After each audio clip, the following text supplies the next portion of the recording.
Okay, it looks like we are in.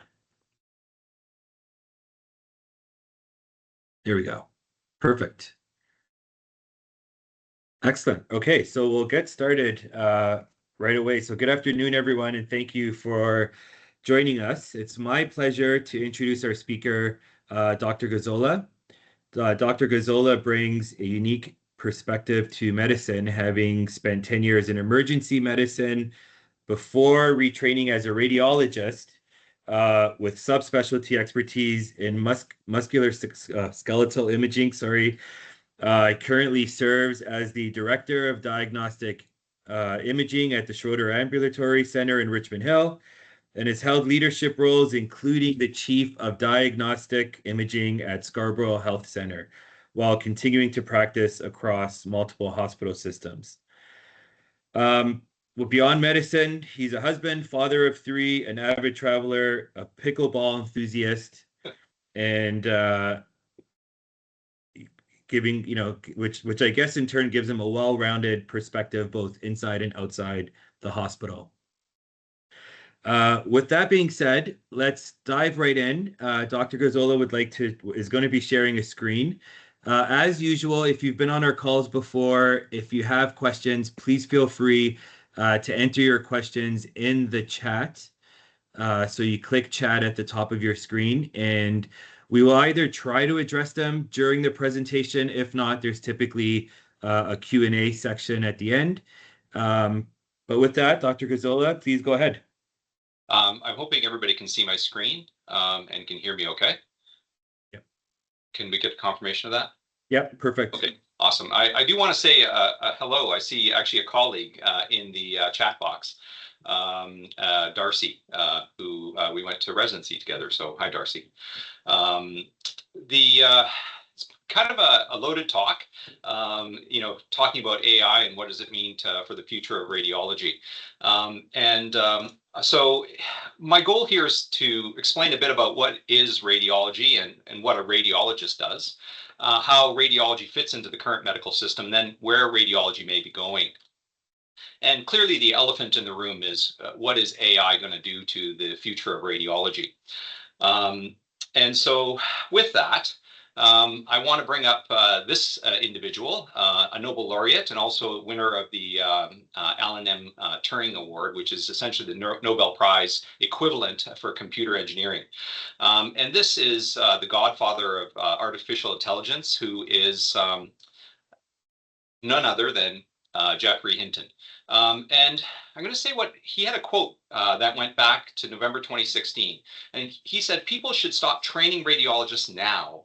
It's just completely obvious that in 5 years, deep learning is going to do better than radiologists. Now, clearly he was wrong. That was 2016, but is he just wrong in terms of the timeline? Maybe that's going to happen and maybe we need another 10 years. Maybe we need 2 years. That's the question. So are we going to become extinct? So I want to go back and look a little bit at the past, the present, and the future of radiology, because we need to understand where we came from, where we are right now, to know how AI is going to affect us in the future. So please bear with me a little bit. So we're going to start in the beginning, and the beginning starts in 1895. And this is the very first radiograph that was done of a hand. It was performed by William Röntgen. It's actually not his hand, but his wife's hand.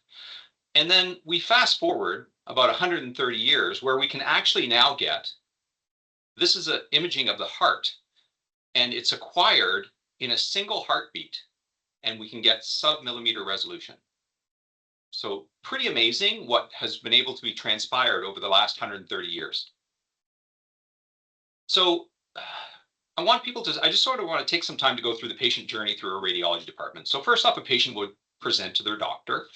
The doctor would decide that based on their presentation, there may be some medical imaging that's required and would fill in a requisition and then send the requisition in, and the patient would be seen and medical imaging would be obtained. And the person who's obtaining those images is usually a medical technologist. Might be an ultrasound technologist, it might be an MR technologist, it might be a CT technologist, or an X-ray technologist. But they're going to acquire the images, and those images, after they're generated, get sent to the radiologist, who looks at them, generates a report, and that report goes back to the original doctor. That doctor would then decide on next steps. Is the information enough for them to be satisfied with what's going on, or is there a requirement for further investigation, a specialist referral, what have you? So most radiologists, I just want to point out, we've gone to school at least 14 years after high school in order to get to the point where we are. So I'm going to go fairly quickly here, but we're going to talk a little bit about the different tools that radiologists have and the radiology department have. So clearly x-rays, this is a very modern image of a hand compared to William Röntgen's image that he took 130 years ago. And the biggest advancement was a Coolidge tube that was invented that had a more reliable source of x-rays back in 1913, has several advantages, but some of the disadvantages, there is radiation with it, and you don't see soft tissue very well. But it's great for bones, and it's great to follow bones over time. We use ultrasound a lot. Ultrasound was started, the invention of ultrasound goes back to around 1952, and it's non-invasive. There's no radiation associated with it, and you get really good soft tissue detail. And here we're seeing the liver and the right kidney right beside it, and we can, in live time, we can see that as the person breathes, these things will move, and we can watch them. I got another image of an ultrasound. This is in a patient with underlying cirrhosis, because you can see the liver has a nodular contour. All this black stuff is fluid, and we have the kidney. So it's the same area, the right upper quadrant of a patient, but this patient has disease. And the incredible thing with ultrasound is how we can see such small structures. So this is the side view of a baby, somewhere between 11 to 13 weeks. And it's being used for a nuchal translucency study where we actually want to measure this soft tissue density, this gap between the back of the skin and it's this area of darkness here, which is called the nuchal translucency. And that's in the order of less than 3 millimeters. So incredible in terms of the detail that you can get with ultrasound, but you have to be close. The probe and the structure you're looking at have to be close to one another. CT scans go back to around 1971, and kind of really cool is the first commercial scanner was the EMI Mark I. And if anybody is a music historian like Wayne is, you'd know that EMI is the same group that actually signed the Beatles. So the same EMI, same company, they helped produce the early CT scanners, and they also were early in the research for MRIs. CTs are everywhere now, and for rightful reasons. They have incredible ability to image things, reproduce the images. We can watch them. There is a radiation dose associated with it, and there's also, we sometimes put a dye in to see structures better, and that can cause allergic reactions. But it is an incredibly powerful tool that is part of every imaging department's armamentarium. And here we're going to see somebody who has a hemorrhage or blood, and they bled into their brain, and the blood is between the brain and the inner side of the skull. And it's under so much pressure that it's pushing the brain to the side. This person likely had some sort of intervention by a neurosurgeon after this, and then we use CT to follow, and we can go to the same images and see, yeah, it's smaller, there's less mass effect, it's looking good. And so that's one of the roles is to follow treatment and make sure that the patient is recovering as you expect to. The other big tool everybody knows about, MRI. So MRIs, the first MR scanner goes back to around 1977. That's the first scan, and then a commercial scanner gets produced in about 1980s. But the concept of MRI goes back to 1975. And MRI is incredible because it does have incredible soft tissue detail. So this is the brain of somebody. We're looking at it from the side and from the front. And you can see the anatomic details are incredible. We can see gray matter. We can see white matter. We can see the corpus callosum. You actually can see parts of the spine here. We're out of plane for the cervical spine, but we can see incredible soft tissue detail. But it's slower. It takes a longer time. You know, we can't image some implants. People can be claustrophobic because you have to go into the hole. We call that the bore.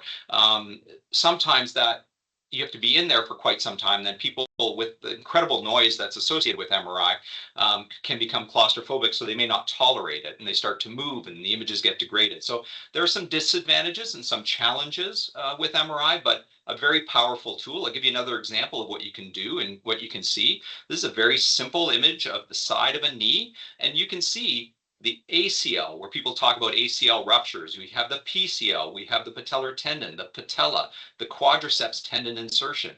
All of these things are seen very nicely with MRI, and we use it to look for disease. I'm going to pause for a little bit just to talk about nuclear medicine. And the incredible thing about nuclear medicine is it is totally different from the premise of what happens with radiology, or for all the other radiology modalities we talked about. All the other modalities, we look for distortions of anatomy to tell us that something's wrong. Whereas nuclear medicine, it is functional imaging. So what I mean by that is this image that you're seeing here is of the skeleton of the body. And so we've given that person an injection of 2 drugs. One drug that is radioactive and has a very short half-life, technetium. Half-life is about 6 hours, 6.7, I think. And then it's combined with MDP, which is taken up by bone. So anywhere bone is being laid down, that radioisotope would go. Well, we're turning over bone all the time. And so that's why we see this normal distribution of uptake. This hot spot here is the bladder because the patient's starting to excrete it and it goes into the bladder. So where you can see is, I'm going to start with this image here. This is still a normal scan, but this person has a couple hot spots in their knees, a couple hot spots in their shoulders, and that's arthritis. But you can compare that to this person on the right, where all these different blobs of darkness are areas where the technetium is shining because there's high bone turnover. And that's because this person has bone metastases from whatever cancer they have. So and sometimes you actually don't see much when you look at the bone on a CT or on X-ray, but you know there's disease based on the functional uptake in the body and how the body is processing that product. I spent a bit of time there because we're going to come back to this in a little bit. So we're not just people who look at images and diagnose disease or follow disease or screen for disease. We do a lot of procedures as radiologists, and a lot of people don't know that we do this. So we do biopsies under CT or ultrasound or even MRI. We'll drain abscesses. We'll do some more advanced radiology procedures, and I'm going to give you some examples of that. And a lot of people don't know about this, and these minimally invasive procedures help the patient because a lot of them are done as an outpatient and you wouldn't know. So I've got 2 image-guided procedures that are done. Here, this patient in the left-hand panel, they're laying on their chest and they have a mass in their lung. And we've used a CT scanner to drop a needle down into that mass. We know we're in the mass because we can see we're in the mass. And then we do a biopsy and we can send that off and we can decide, is this a cancer?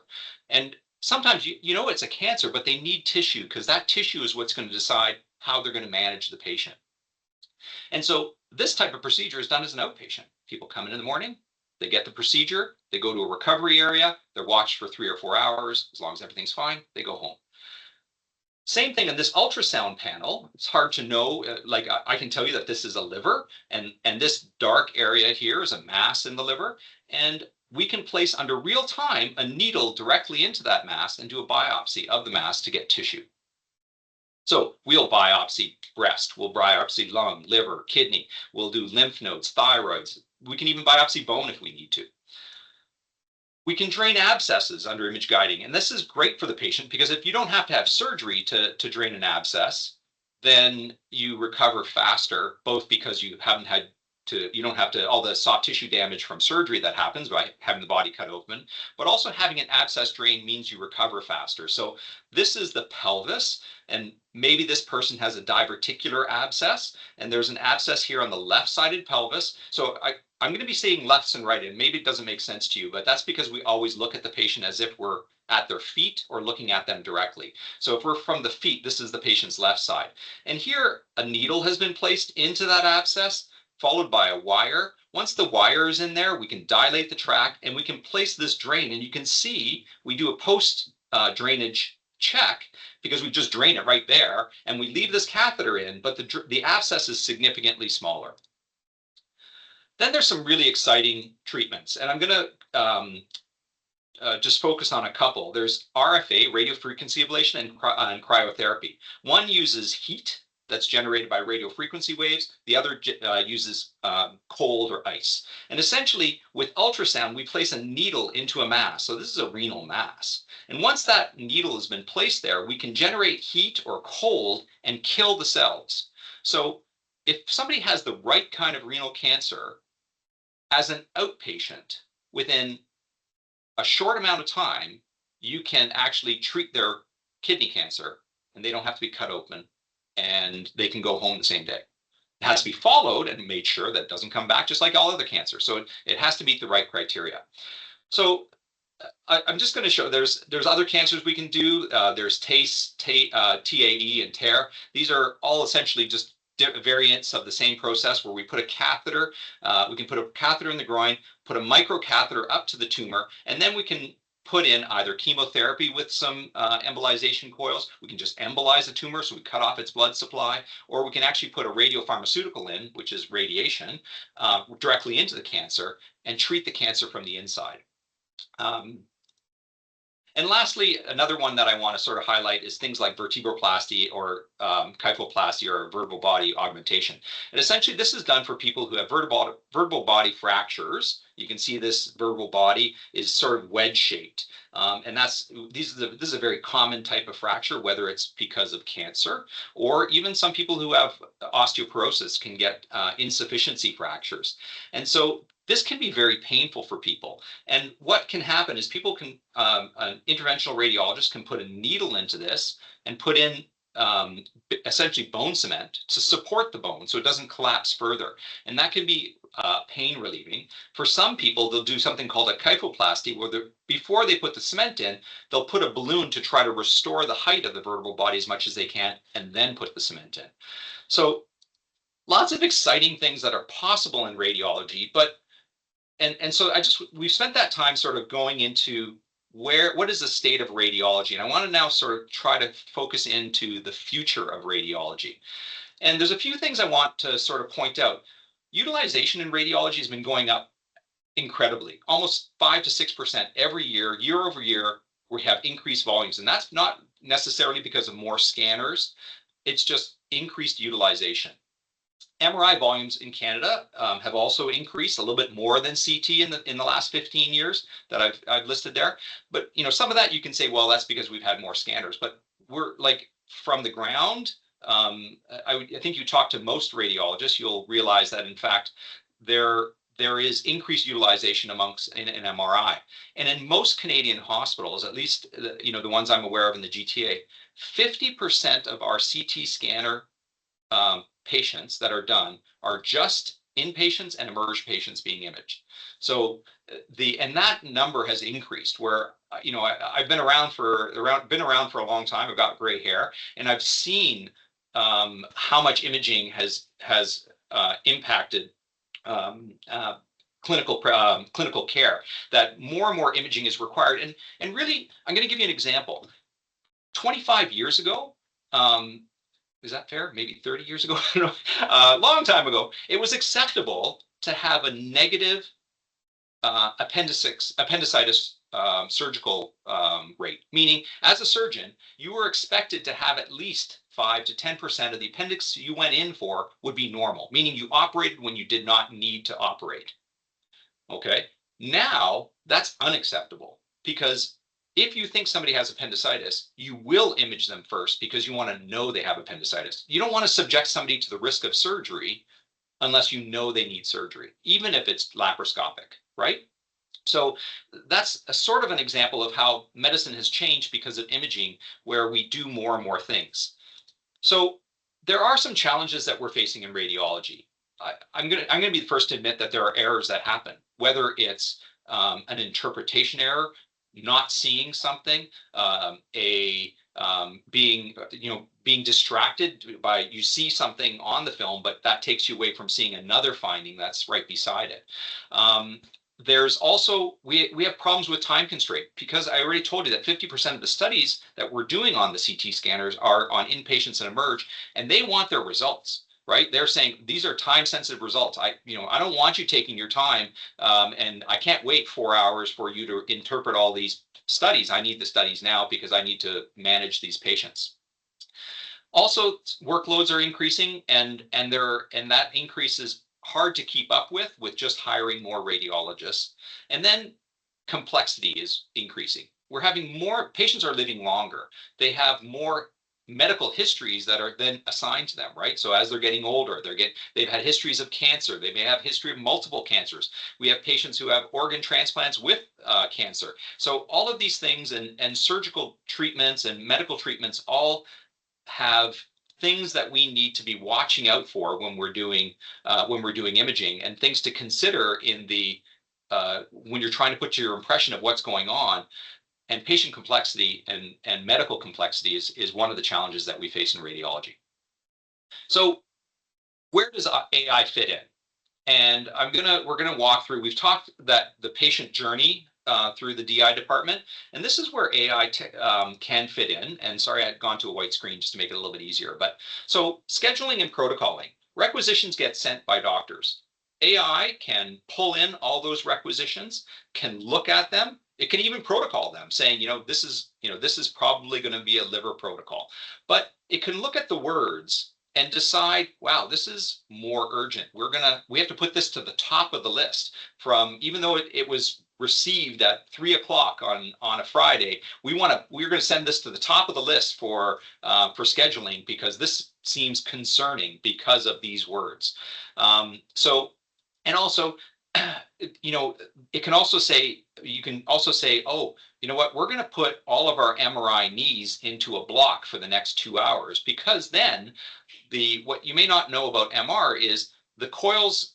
There's the MR table, but then certain coils are used for certain procedures. So we'll put the MR knee coil into the MR, and then we don't have to keep taking it in and out. So the patient just gets on, they're put into the coil, close the coil up, and then image.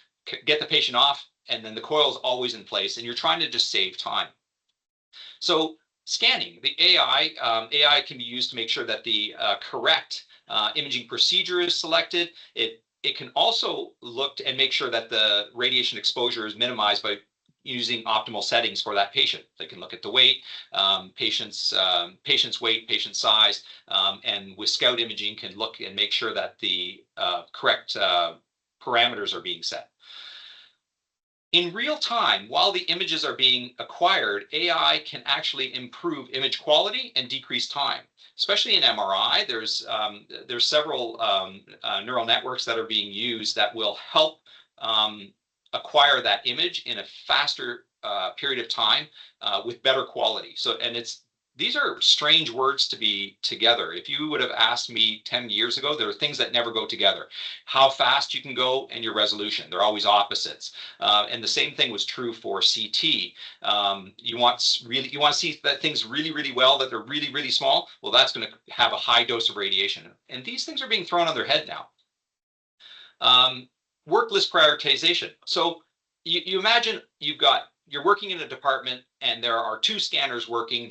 You're not keeping up, and once the image is acquired, AI could process that image in its own mind and start looking at it, and can say, whoa, there's something really bad here that is actionable, and it can bring it to the top of the list for reporting next, as opposed to just saying, well, there were studies that were done in the last 45 minutes ago, they should be done first, because they, rather than an orderly queue of just when the images were acquired, with emerge and inpatients being at the top of the list.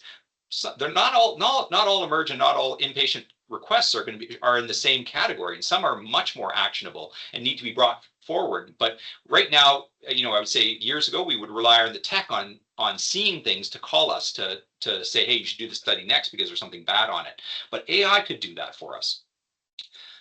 Obviously, interpretation of studies. There's a lot of talk of software that is being done to look at images and help with the interpretation of these images. And we're going to talk a little bit about that as well going forward. Standardized reporting, and this is, there's autofill stuff that happens, and some of the newest dictation programs that are out there. So when a radiologist works, we actually just speak into a microphone, and our words get transcribed for us. And there's AI that's being used in these reporting softwares to help us. And I'll explain a little bit of what's going on there. And then making sure the correct person is notified. So, if I put a report out and the person who requested it was the emerge, and the report would go to the emerge doctor and the family doctor that's assigned. But what if you're working at a place and there's a major hemorrhage in the brain? The AI program could actually say, you know what? Yes, we're going to send it to those two people, but we need to let the neurosurgeon know. Or if you're at a vascular center and you've got a leaking aneurysm, that word would trigger automatic referral to the vascular surgeon who's on call, because the AI would know who is in the scheduling software, who's in scheduling for being on call. And then there's all kinds of downstream things that AI could be used for. You could use it for follow-up management, meaning every time I've said in my report that this needs a follow-up in 6 months' time. So you might put a safety net in where the AI would sort of watch in the background to make sure that that patient has something that's done in the next 6 months' time. And if it doesn't, would flag that and maybe send a reminder letter to the referring physician. It can look for adverse effects. It can help with management, like depending on what you've reported, it might very well say, based on the latest literature, these are the things you should consider. So there's lots of power to AI, but where is it going? And that's what we're going to go in next. So this is the lofty vision of what AI could potentially do, but maybe reality isn't quite where we want. So the future of CT. So photon counting CT is the latest technology for CT. In Canada, there are only 4 photon counting CTs. There are 2 in Vancouver. There's one at Hospital for Sick Kids, and there's one in Richmond Hill at an outpatient imaging center that just got installed. The photon counting CT is where all CTs are going to be going in the future. So currently, a radiation beam comes in from CT. That beam is picked up by a detector, which converts it to light, and that light is converted to a signal that generates the image. Photon counting CT just goes directly through and gets immediately converted to signal without going through light. So if you can imagine, and I'm going to be, the light has a bit of a bleed, like, right, it shines, the detector, and there's lots of different places that will register that light, whereas the photon actually, there's less bleed. So you got very high resolution because of this photon counting CT, and just the right amount of photons are used to generate the image. And so you now have the paradox, or where you can get ultra low dose imaging at ultra high resolution, where a photon counting CT can go down to 0.2 millimeters of resolution. And I'm going to show you some of the things that are possible with that. I am working with a photon counting CT. Last week, I did a low dose CT chest on a patient, and I got 0.88 milligrays of dose for that patient, which is the equivalent of a frontal and a lateral chest. And there was no compromise on the imaging resolution. It was incredible. AI and CTs are being used to speed up imaging. So, image reconstruction, post-processing. So it used to be you would scan a patient, and then you'd have to wait for the images to be generated. The tech would have to process the images to make sure everything is fine, and then that gets sent for the radiologist to interpret. And that time was all downtime where the tech is not scanning, doing things, but not doing things to optimize use of the CT scanner. And now, because a lot of these post-processing things and the imaging processing is done all faster, the tech has more time to sit in front of the scanner and actually scan patients. So we're seeing efficiency in CT utilization going way up, and so much so that we've actually started to hire a tech aide, which does a lot of the things that the technologist was taking them away from scanning before. So we have tech aides who will answer the phone from Emerge. We'll make sure that everybody's ready, and everything is ready to get the patient onto the table. Because only the CT tech can actually pick the protocol and actually press the button to use the radiation on the CT scanner to acquire the image. A tech aide can't do that, but the CT tech can. So we want, and because the CT tech can do more imaging, we're trying to be as efficient as we can with acquiring images, because there is such demand. You don't necessarily need a new scanner when you can do more with what you have. AI technology is reducing dose, and we're doing things with dual energy, where two different energy levels are going in. And because of that, with the attenuation that gets registered, we can actually tell more about the soft tissue. Like, is there gout? Is that what type of renal stone that is? And we can do that with these dual energy scanners. So this is kind of a cool image. So I'm going to explain it to you a bit. This is the head, and it's on bone windows. The air here are your mastoid air cells. You can see the ears, and this is the temporal bones. This is where your inner ear sits, your middle ear sits. And I'm going to show you, so a photon counting CT at high resolution, and I'm going to show you this structure here. This is the stapes, or the stirrup. This is one of the ear ossicles. And this is what the same image, you might have to squint a bit here, but the stapes is actually right here on a conventional CT. And I'm going to tell you that this image with better resolution will have been taken with less dose than this image. And that's just absolutely shocking. So just to give you perspective, this is what we're talking about, right? These are anatomic structures of the actual ear ossicles, the smallest bones in the body. And that stirrup, or the stapes, that's that bone right there. That's what we're imaging with our current scanners. MRI, same thing. Faster acquisitions, no breath holding. Previously, you'd have to hold your breath. You'd have to do several breath holds, like hold your breath for 20 seconds and then stop. And then, okay, hold your breath again. And you're still trying to get the same images. No more breath holding. And it's related to improvements in technology, but there are AI algorithms in the background, like Deep Resolve that Siemens have, that actually help fill up something called K-space, which is where all the data goes that gets to generate to form the image. And it fills K-space with faster and with improved resolution. So again, two things that never would go together before. Standard MRIs, we talk about 1.5 T and 3 T. The T is Tesla. It's the strength of the magnetic field. And I would have said that I'd expect in years ago that we'd be going to higher strength magnets, because the Tesla, the strength of your magnet is almost like currency that you can use to do different things. But in fact, places are going to lower magnetic fields. So Siemens has just released an MRI. I have no money with Siemens, so I'm not talking about that. It's just that they seem to be the forefront right now with a lot of these things. Siemens has a lower strength magnet, 1.55 Tesla, but because of that, they've been able to increase the bore size. And the bore is the hole that you put your body in. And where usually it used to be 60, now it's the standard MR for 1.5, even 3Ts are 70 millimeters of bore size. They've now gone to 80 centimeters of bore size. They're decreasing the amount of helium that's needed for cooling. And that has other downstream implications. And these lower field magnets have less susceptible, they have less artifacts. And they're easier to operate. So everybody's trying to figure out ways to do and get these things to be more responsive. There's some stuff I want to talk about nuclear medicine as well, and I'm going to just try to stay fairly high level with this, but it's been very challenging, I would say, to get PET scanning in Ontario, and that's improving. There's more and more PET scanners that are being released, but there's also the potential future of theragnostics. And so what theragnostics is we talked a little bit about what nuclear medicine was, and this is where you combine a molecule with a radioactive isotope.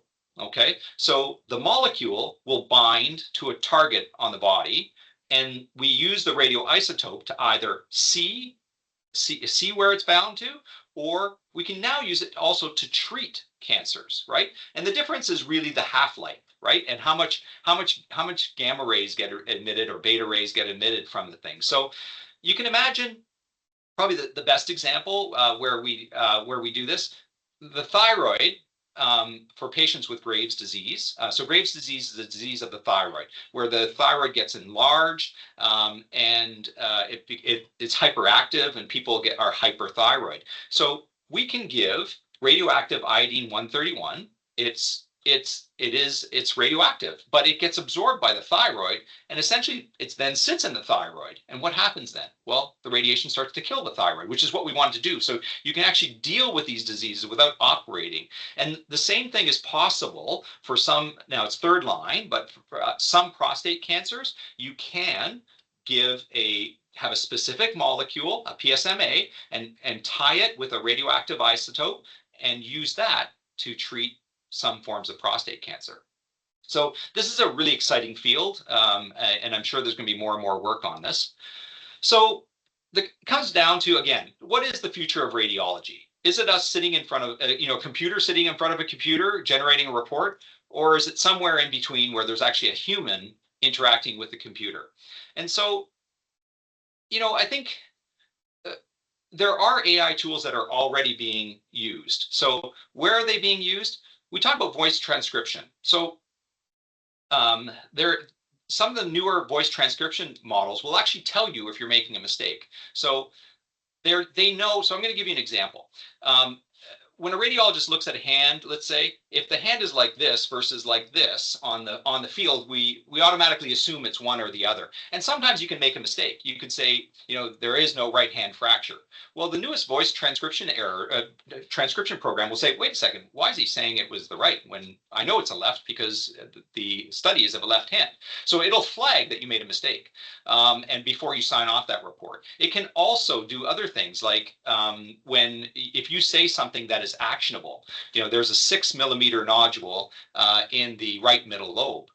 The voice software will actually flag that and keep that, and when you get to the summary section, the opinion section, it'll say, hey, you mentioned these actionable things, make sure you put them in your report at the end so you don't forget things. And you'd think that wouldn't happen, but we get this, as you're reporting, you might get pulled away because somebody's really sick. You might get pulled away by a phone call that somebody, a consultant wants you to look at another study. So the day gets dirty, and things get sometimes dropped in the hat. So there are fracture detection tools, and these are not just used by radiologists, but they probably have a lot of utility to emerge physicians. And so, these are multiple fractures, and here's AI software that's sort of saying, hey, you probably got a fracture here, and I'm giving you a 99% confidence interval. Fracture here, 99% confidence. So all of these are real fractures, and they've been picked up by this fracture tool. So another cool thing, and this is to me shows the best power of AI. So these are 2 hip x-rays, and the one that's labeled A is probably normal bone density. The one that's labeled B has decreased bone density. Now, this is either an osteoporotic or osteoporosis of the hip, or it could also be osteopenia of the hip. So I think maybe this is visible by most radiologists, and they would comment on that. But there's a spectrum in between that is not visible. And computers can pick this up. And there are software programs that will run in the background and look at every single x-ray that you do. And as you're dictating that report, it will say, oh, wait a second, you might want to say that this person is at risk for this. There's findings here concerning for osteopenia. They should do a bone mineral density. And you say, well, why is that important, right? You can just do a bit bone mineral density, but not everybody gets them. And the reason is because once you're at this point with osteoporosis, if you fracture through that hip, the person who has a hip fracture has a higher mortality in the first year. In fact, they have higher mortality for the next 10 years.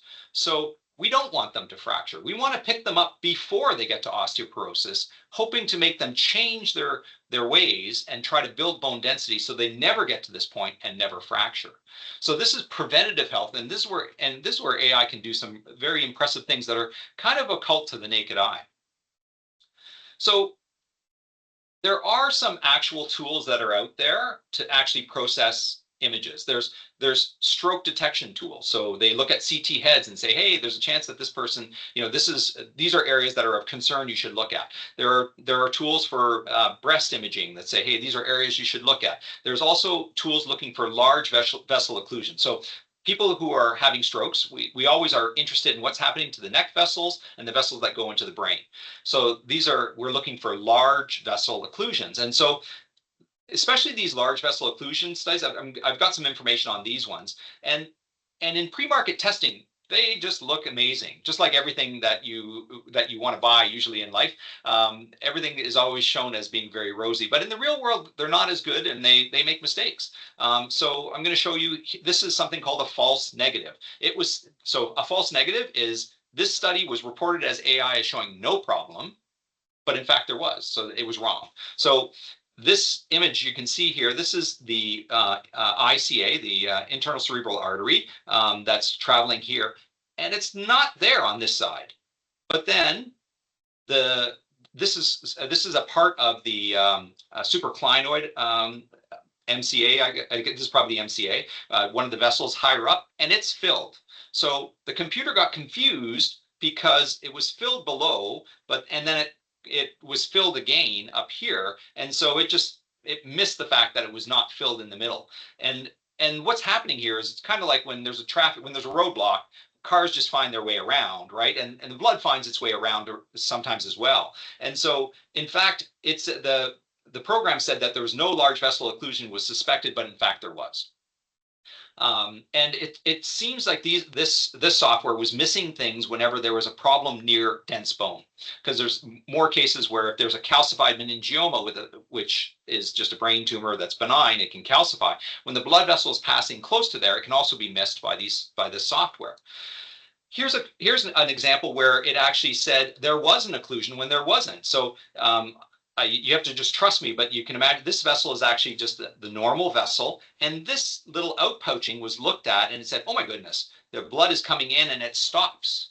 That means there's an occlusion of that vessel. It is a large vessel occlusion, but it wasn't. It's just an aneurysm, an important finding, but not what it's calling it. So these programs are making mistakes. So going back to this man, Jeffrey Hinston, we already know what he said. What does it mean? Are radiologists dead? Is that what's really going on? Well, he amended what he had to say. And recently he said in a new prediction, I'm going to read this. Hinton said that most medical image interpretation will be performed by a combination of AI and a radiologist. And it will make radiologists a whole lot more efficient in addition to improving accuracy. The CEO of OpenAI, Sam Altman, has said AI won't replace humans, but humans who use AI will replace those who don't. So, I guess in the end, I have to come up with an opinion of what's going on. And I personally think that AI will likely supplement the work done in diagnostic imaging department and radiologists, but not replace them. From a radiology perspective, essentially, you're getting a dual read on your exams, which is a good thing. And one of the reasons also why I don't think AI is going to replace radiology is because we do a lot of procedures, and that computers can help us with that. They can tell you planning like techniques, or they can give you suggestions or help you guide your needle. But in the end, a human's going to have to be doing the procedure. And so for all these things, I think AI is not totally afraid. Is not this big scary thing that's going to mean that we're all out of jobs, and I'm going to be working at Home Depot, and which I guess that would be all right too. I'd rather be being a coffee roaster, but I think that the reality is I think that radiology has still a lot of great things to be able to do, and the future is exciting for how things will improve and will be more accurate and less error prone than where we are right now. And that's all I really have to say. So thank you so much. I hope that wasn't too fast. I tried to be as least technical as possible, but I'm happy to answer any questions that people may have. Excellent. Thank you. That was fantastic. It's great to hear a positive spin on AI and how you understand the future is partnering with AI. Like Sam Altman's quote is such a fantastic quote, and for relevant to so many different sectors. But I think he's spot on. And you've nailed where we're heading, the benefits. You've nailed some of the potential blind spots of AI. I'm curious. I guess I'll start off the question section, and I'll ask. And you've sort of touched on preventative diagnosis, but do you find that there's potentially going to be a bigger shift to preventative scanning because of the use of AI and accuracy? Like absolutely. Like I think we're already seeing, like, I think the better test for screening for people who are at risk for lung cancer is the CT of the chest. There's been always some reluctance because of the dose, but we're seeing dose reduction. So you're able to now get a better test and improved detection. So and AI. AI is being used for breast cancer detection already, and many institutions at being a supplement to the radiologist, almost like a dual read. And so I I think more and more literature is showing for certain age groups, certain people, that there is some screening that's necessary, and AI will also help find those people in physicians practices, right? Like, like if a new study were to come out, like if you're a family doctor and you have an EMR, all your patient information is within that EMR.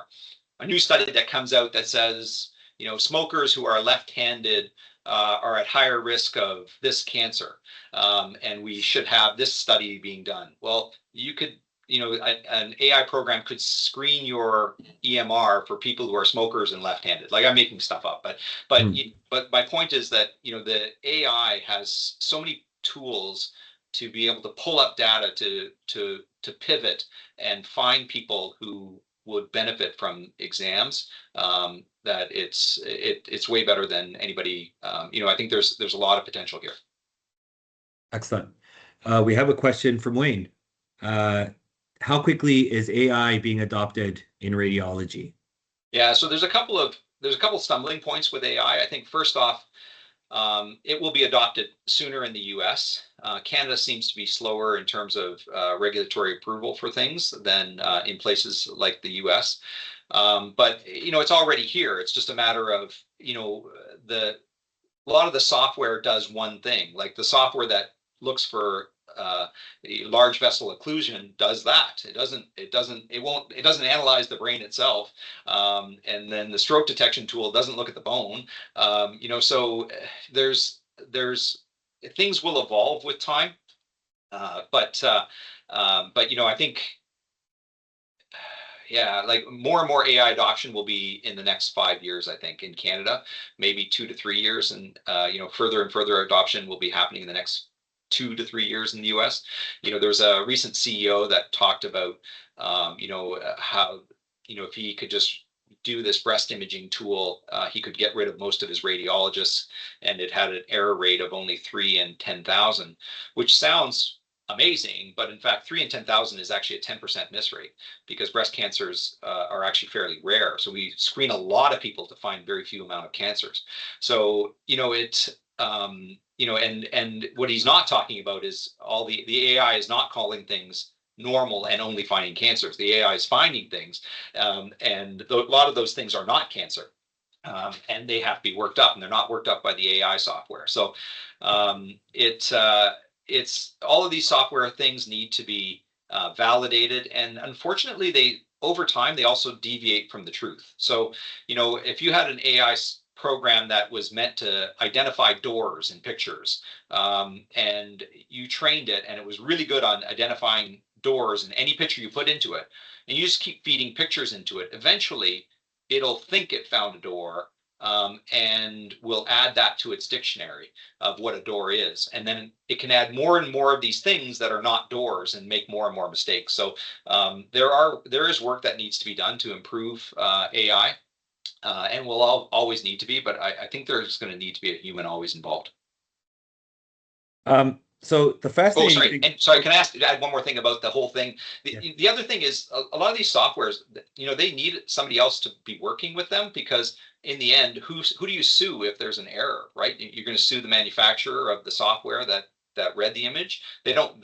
Those companies don't want that medical legal risk. So sorry. Right. So the fascinating thing with AI is that we kind of have a theory or a concept of where we believe it's heading.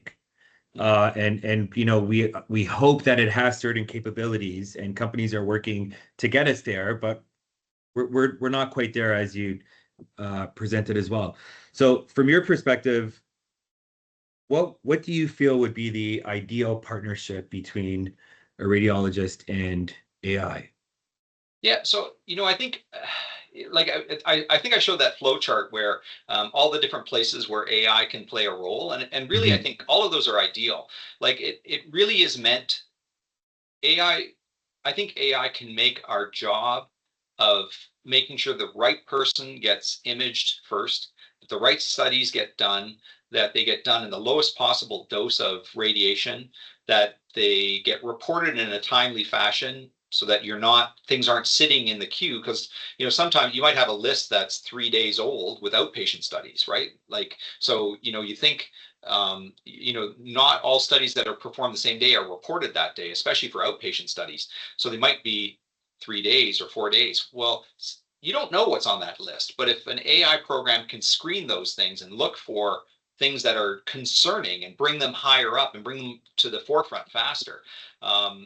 So all of these things trying to optimize the system, because imaging is just going to increase. We're going to need more and more of it, and it's rightfully so. If I have something that's wrong, I would not think twice about having imaging, because I do want to know what's going on, because I'd rather catch it early than have a late presentation. So Mhm. it really is all parts of that circle of the patient journey, and AI is going to be in all things for medicine, including all the post care that is going to be huge for managing patients. Right. And importantly, and you touched on this as well, capacity is a big benefit Yeah. as well, especially with our healthcare system that I guess sometimes feels like it's a bit bogged down because of lack of capacity. Yeah, no, for sure. And it's been incredible to see the efficiencies that AI has provided us. We were trying to get a new software for one of our magnets in one of our hospitals, and we approached the company saying, "Can we do a study just to see how much faster we are?" If we implement this software, and they let us use the software for free for about 6 months' time, and we went to the plan was to bring that information to the hospital to sort of say, look at, like, we can get an extra patient in an extra patient scanning every this many hours of work. And that was the goal, to bring that to the administration. But in the end, a special program came up with the government to look for efficiencies, and we just presented that information to the government, and they gave us the money outright just to buy that software advancement. Excellent. Are there any other questions from the group? If there are, please enter into chat. Um, but if not, Dr. Gazzola, thank you very much. I appreciate it. The insight was uh, it's it's uh, it's very rare for us to get an insight of what you see on your side, and quite fascinating. And AI is such a fascinating topic, and it's amazing to hear from someone who is clearly passionate about what you do, and that's very evident in your presentation. So thank you for taking the time. Really appreciate it. If anyone has any further questions, you could maybe email me after the fact, and I could potentially forward it. But thank you everyone for joining. And again, Dr. Gazzola, thank you. Appreciate it. Thank you, everybody. Okay, take care.